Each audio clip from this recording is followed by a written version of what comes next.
আসসালামু আলাইকুম এভরিওয়ান, আশা করি সকলে ভালো আছেন। তো আজকের ভিডিওতে আপনারা ফেসবুক পেজে শিডিউলড করে কিভাবে পোস্ট করবেন তার সমস্ত প্রসেস দেখিয়ে দেবো।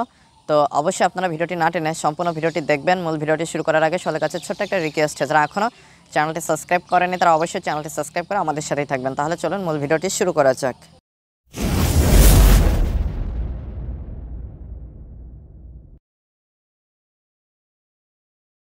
তো প্রথমে আপনারা ফেসবুক অ্যাপসটিতে চলে আসবেন। আসার পরে আপনাদের অ্যাকাউন্টে লগ ইন করে নেওয়ার পরে আপনারা যে পেজে আপলোড করতে চাচ্ছেন সেটা সুইচ করে নেবেন। তো আমার এখানে অলরেডি সুইচ করা রয়েছে।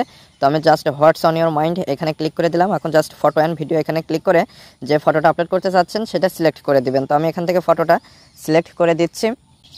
তো ফটোটা সিলেক্ট করে দেওয়ার পরে আপনারা এখানে যদি কোনো ক্যাপশন যুক্ত করতে চান তাহলে এখানে ক্যাপশনটা যুক্ত করে দিতে পারেন। তো আমি এখানে ক্যাপশনটা দিয়ে দিলাম। দিয়ে দেওয়ার পরে এখানে জাস্ট আপনারা নেক্সট যে বাটনটা দেখতে পাচ্ছেন এটার উপরে ক্লিক করে দিবেন।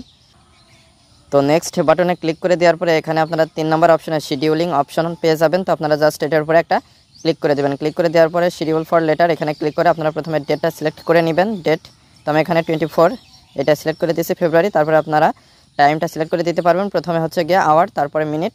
তো আমি এখন এখানে আওয়ার্স এবং মিনিটটা সিলেক্ট করে দেওয়ার পরে পিএম দিয়ে ওকেতে ক্লিক করে দিব। তো এখন এটা হয়ে গেলে আমি 8টা এখানে করে দিলাম, 8টা পিএম করে রাখবো। তারপরে জাস্ট ওকেতে ক্লিক করে দিব। তাহলে এটা শিডিউলড হয়ে যাবে। এখন জাস্ট ব্যাকে এসে পোস্টে ক্লিক করে দিলে এটা যে সময়টা সিলেক্ট করা হলো সেই সময়ে আপলোড হয়ে যাবে। তো এভাবে খুব সহজে আপনারা আপনাদের পেজে শিডিউলড করে পোস্ট করতে পারবেন। তো আশা করি মূল বিষয়টা বুঝতে পেরেছেন। তো আজকের ভিডিওটি এ পর্যন্ত। ভিডিও সংক্রান্ত কোনো মতামত থাকলে অবশ্যই কমেন্ট করে জানাবেন। আর যারা চ্যানেলটিতে নতুন এবং যারা এখনও চ্যানেলটি সাবস্ক্রাইব করেননি তারা অবশ্যই চ্যানেলটি সাবস্ক্রাইব করে আমাদের সাথেই থাকবেন। আর আপনারা কোন ধরনের ভিডিও দেখতে চান সেটা কমেন্ট করে জানাতে পারেন। তো আজকে পর্যন্তই, পরবর্তী ভিডিওতে কথা হবে। ধন্যবাদ সবাইকে।